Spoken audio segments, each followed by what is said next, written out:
ফুলকপি এবং ডিমের রোস্ট কি বিশ্বাস হচ্ছে না, তাই না? ফুলকপি আর ডিমের রোস্ট কিভাবে হয়? শুধু তো মুরগির রোস্ট হয়। আসসালামু আলাইকুম সুপ্রিয় দর্শক, আশা করছি আপনারা সবাই ভালো আছেন। আজকে আমি আরও একটা নতুন ঘরোয়া রেসিপি নিয়ে হাজির হয়ে গেলাম। আজকে আমার আম্মু তৈরি করবে ফুলকপি এবং ডিমের রোস্ট একসাথে। এই রান্নাটা একদম ঘরোয়া পদ্ধতিতে করা হবে এবং খুবই সহজেই রান্না করা যাবে। ঘরে থাকা অল্প উপকরণ দিয়েই খুবই সহজেই রান্না করা যাবে এই দারুণ রেসিপিটা। ফুলকপি এবং ডিমের এই কম্বিনেশনটা কিন্তু একদম অসাধারণ। গরম গরম ভাতের সাথে খেতে কিন্তু এটা একদম দারুণ লাগবে। আর আমার আম্মুর হাতের রান্না হলে তো স্বাদটা আরও বেড়ে যায়। তো চলুন শুরু করা যাক। আজকে ফুলকপি এবং ডিমের রোস্টের জন্য আমি এখানে 3টি ডিম নিয়েছি। আপনারা চাইলে ডিমের পরিমাণটা কমিয়ে কিংবা বাড়িয়েও নিতে পারেন, এটা আপনাদের পছন্দ। এবার ডিমগুলোকে এভাবে ভালো করে ফেটিয়ে নিচ্ছি। ডিমটা যখন ভালোভাবে ফেটিয়ে নেওয়া হয়ে যাবে তখন এটাকে ভাপে দিতে হবে।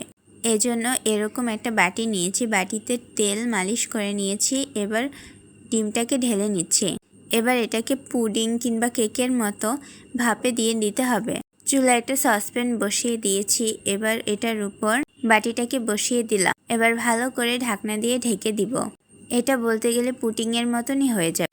এবার আমার আম্মু এটাকে ছোট ছোট করে পিস পিস করে কেটে নিল। এখন এগুলোকে তেলে ভেজে নেবেন আমার আম্মু। এই জন্য প্রথমেই একটা কড়াইতে তেল দিয়ে তেলটাকে কিন্তু ভালোভাবে গরম করে নিতে হবে। তারপর ডিমটাকে যেই পিস পিস করে কেটে নেওয়া হয়েছে সেগুলো দিয়ে ভেজে নেবেন আমার আম্মু কিছুক্ষণ। বেশি না, হালকা একটু ভাজা দিবেন যাতে একটু লালচে কালারের হয়ে আসে। তো আমার আম্মুর কিন্তু ডিমটা একদম লালচে লালচে হয়ে গিয়েছে। এর মানে আমার আম্মুর এই ডিম ভাজাটা হয়ে গিয়েছে। এখন আমার আম্মু এগুলোকে উঠিয়ে নিচ্ছেন। এই ভাজাটা দিয়েই কিন্তু আজকের রান্না হবে, মানে রোস্ট করা হবে। সেজন্য কিন্তু অবশ্যই ভেজে নিতে হবে। যেমন মাংসটা আগে ভেজে নিতে হয় রোস্ট করার জন্য, তেমন ডিমটাকেও আমার আম্মু ভেজে নিয়েছে। এবার ফুলকপিগুলো দিয়ে দিচ্ছেন। আমার আম্মু প্রথমে ফুলকপিগুলোকে কেটে কিছুটা ভাপ দিয়ে নিয়েছিলেন গরম পানিতে, প্রায় 5 থেকে 10 মিনিটের মতো। এর থেকে বেশি ফুলকপিটাকে ভাপ দেননি। এবার এগুলোকে ভেজে নিচ্ছেন। ফুলকপিটা যখন একটু লালচে বর্ণের হয়ে যাবে তখন আমার আম্মু ফুলকপিটাকে উঠিয়ে নেবেন। দেখতেই পাচ্ছেন এর থেকে বেশি কিন্তু আমার আম্মু লালচে বর্ণের করবেন না, এতে করে পুড়ে যেতে পারে। সেজন্য এখন উঠিয়ে নিচ্ছেন। এবার এই তেলের মধ্যে আরেকটু তেল দিয়ে আমার আম্মু তেলটাকে গরম করে নিচ্ছেন। তেলটা যখন গরম হয়ে যাবে তখন এর মধ্যে তেজপাতা, এলাচ, দারচিনি এবং লং দিয়ে দিলেন। এবার এই গরম মশলাগুলোকে আমার আম্মু কিছুক্ষণের জন্য ভেজে নিচ্ছেন। এই পর্যায়ে আমার আম্মু দিয়ে দিলেন পেঁয়াজ বাটা। এটাকে নেড়ে চেড়ে মশলাটার সাথে মিশিয়ে কিছুটা ভেজে নিলেন। এবার দিয়ে দিলেন আদা রসুন বাটা। এই পর্যায়ে দিয়ে দিলেন কাঁচামরিচ বাটা।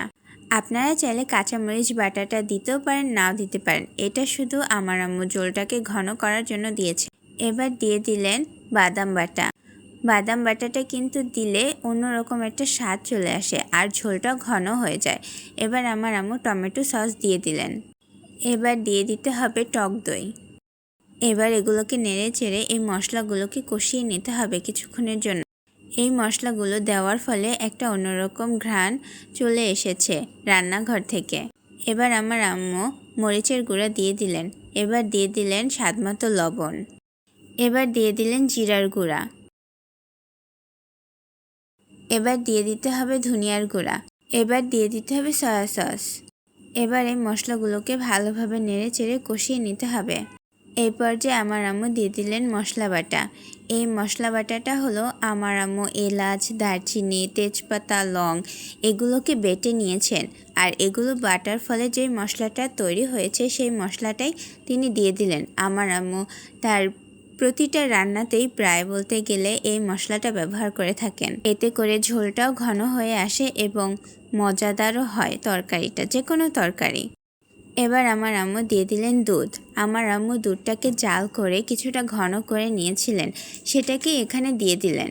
অন্যরকম একটা কালার কিন্তু চলে এসেছে। এই পর্যায়ে আমার আম্মু তার ভেজে রাখা ডিম এবং ফুলকপিগুলো দিয়ে দিচ্ছেন। মশলাগুলো দেওয়ার ফলে রোস্ট যেই ঘ্রাণটা আসে সেটা কিন্তু একদম বের হয়ে এসেছে।